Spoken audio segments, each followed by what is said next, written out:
Alright guys, welcome back, and in this tutorial we're going to be learning about the mathematical operators, because if a computer is really good at one thing, it's math. It's pretty much the best calculator in the world.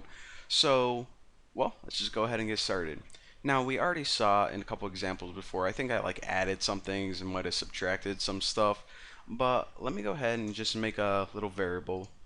And my cursor's messing up at the beginning of every tutorial, like usual. And I'll just name it weight. And I'll put my weight in there, set it equal to, of course, my weight, which is 595 pounds. Now, let's just go ahead and print out something real quick so we can start testing these bad boys.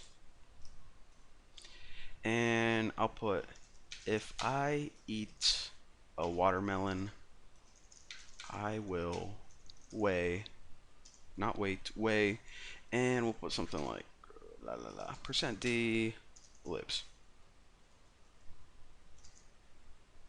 Now after this, of course, what we can do is we can just go ahead and put a variable name in, but I also want to mention this. What people can do, and I don't really see this a lot, and it's really useful, is they can actually write an entire equation in place of just a variable name. So you can put something like weight plus, I don't know, what's the weight of a watermelon? 12 pounds, maybe? I don't freaking know. So what this is going to do is it's pretty much going to calculate this expression right here, which is 595 plus 12, and then output it on the screen. Let me pump that on a new line, and my old program's still running from the last tutorial, and run this bad boy. So apparently, if I ate a 12-pound watermelon, I'm going to weigh 607 pounds. Simple enough. So we saw that we can add using the plus sign. And another thing that we can do is subtract. Of course, to multiply, it's the asterisk.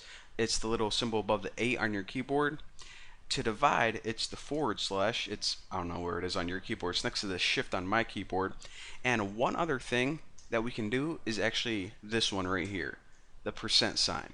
Now, this is called the modulus. And let me show you what it does. So this doesn't really make sense because, you know, if I had a watermelon, I weigh 7 pounds. So you're wondering, how the heck did it get 7? Did it divide by something? Well, what the modulus is the remainder whenever you divide. So whenever you divide 595 by 12, you're going to get some number, and you're also going to get a remainder of 7. So whenever you want that remainder, again, use the percent sign. It's called the modulus. Now, let me go ahead and show you guys something else. And this is probably going to help a lot of people understand why they're getting some different values in their program. So let's go ahead and make a few numbers. A, and we'll set this equal to 86 or something. And B, set equal to 21. And then we'll just go ahead and print some crap out. And might as well just print like, I don't know. Keep it simple, I guess. So we'll print out the result of an equation, and that's A over B. So why the heck am I telling you that? You know, we already learned that you can put equations in there, no big whoop. But check this out. Let's say that we had a float as well, and let's just name this like C or something. So float C, set it equal to 86.0, and float D, and we'll set this equal to 21.0. So let's just copy this bad boy. And of course, we're not going to use %d, we're going to use %f, which means print out a float. And we're also going to use C and D, CD. So what I want to talk about right here is this. Whenever you're using equations in here, like this, and you're dividing numbers, whenever you divide an integer by another integer, check it out. The result is going to be an integer, 4. Now, whenever you take a float and divide it by another float, the result is going to be a float.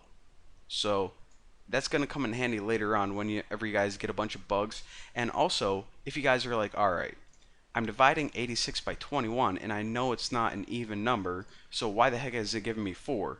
Because, you know, 4 times 21 is 84, so what the heck? So just remember that, because if you don't, you're probably gonna come across some trouble in the future. So whenever you want a float result, use float numbers. Whenever you want an integer result, use integers. Simple enough, easy to remember.